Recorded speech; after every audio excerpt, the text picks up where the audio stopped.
Welcome to Daily Focus. I appreciate you joining me today. You're joining me from down on the Ohio-Michigan border. I've got a board meeting down here for Max Teachers Convention, but I wanted to make time to share God's Word with you, and so I appreciate your flexibility and a little bit of a different background today, but so thankful for the chance to share God's Word. Well, we're in chapter 28 of Acts, and we find that Paul and all of the prisoners, just as God had said. Remember, yesterday we looked at Paul said, "I believe God."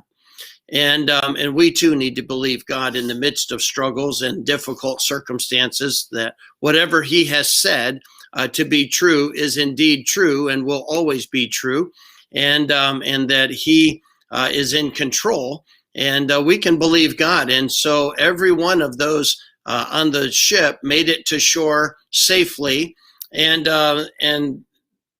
there was a barbarous people. In other words, they were a little bit rough around the edges. They lived a little extreme, and were not refined. They were not educated group of people, but rather survivalists.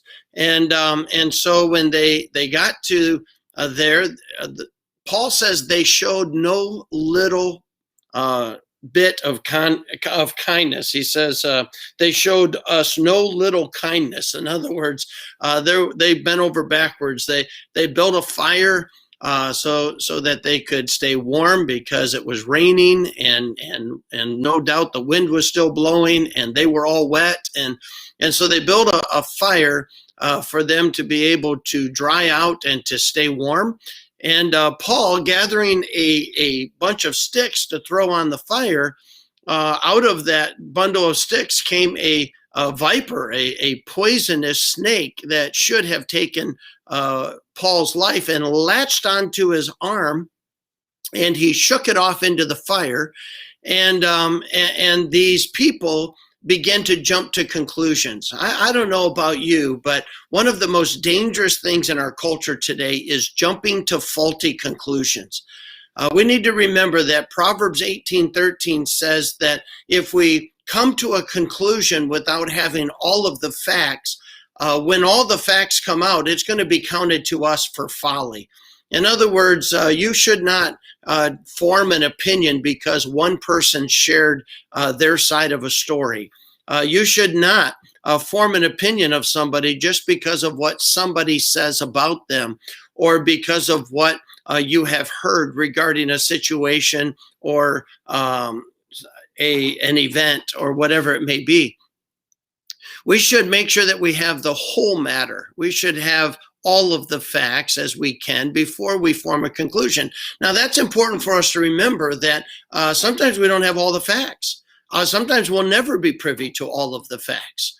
And so therefore, we need to exercise the discipline that comes with making sure that we are very careful with the opinion of our mind, or where we allow our thinking to go, based on the fact that we just don't have all the facts. And to be able to say, you know what, I'm not going to think ill of that person. I'm not going to think evil of that situation, because I just don't know, and I may never know. And so it's not for me to bother my brain power, and it's not something that should enter into my heart. I should guard my heart against an opinion, because I don't have, and maybe will never have, all of the facts. And boy, in a day where there is so much fake news and so much use of the media to fuel an agenda, or to get people to jump on board, we've watched protests turn to nothing more than selfish rioting, simply because of the fact that they have been told a certain position, and they have run with it without having all the facts. How many times have we seen that there is rioting over something, and then when all the facts come out, whether it's video camera footage, or whether it's all of the facts from those that were there, not how it was presented on the news to begin with, or how it was first communicated. But when all the facts come out, we find out, you know what, it wasn't what it was made out to be at all. And so when we look at this, I know that this is kind of a unique situation, but I find that these men, when they see this viper latch onto Paul, they immediately said, this guy is a murderer, that though he escaped the sea, God has dealt with him here.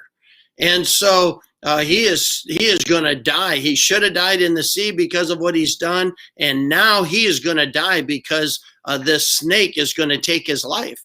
Well, when the snake didn't take his life and his hand didn't swell and he didn't fall down dead and he didn't get sick and he shook it off as if nothing had happened, then they jumped to the conclusion he must be a god.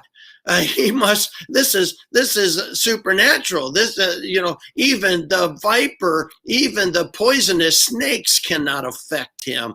And they jump to a whole nother faulty conclusion based upon a limited amount of data. And I think when I read that, there's so much more in this story, but when I was reading that this morning, I just thought, I'm just going to share with you that there are real dangers to jumping to conclusions before you have the data. And sometimes we don't ever get it all, so we need to guard our heart and our mind against forming an opinion when we just have heard parts of it. And then we need to make sure that we think the best, that we are willing to embrace a person's reputation and not be so quick to destroy it. And so as we think about all of the amounts of information swirling around us and the so many different avenues for which data is given to us, that we filter it out and guard our minds and our hearts before we form conclusions and jump to faulty conclusions based on limited information. So that's my admonition for today. I hope we'll practice it, and we will certainly be better because of it. God bless you. I'll see you again tomorrow.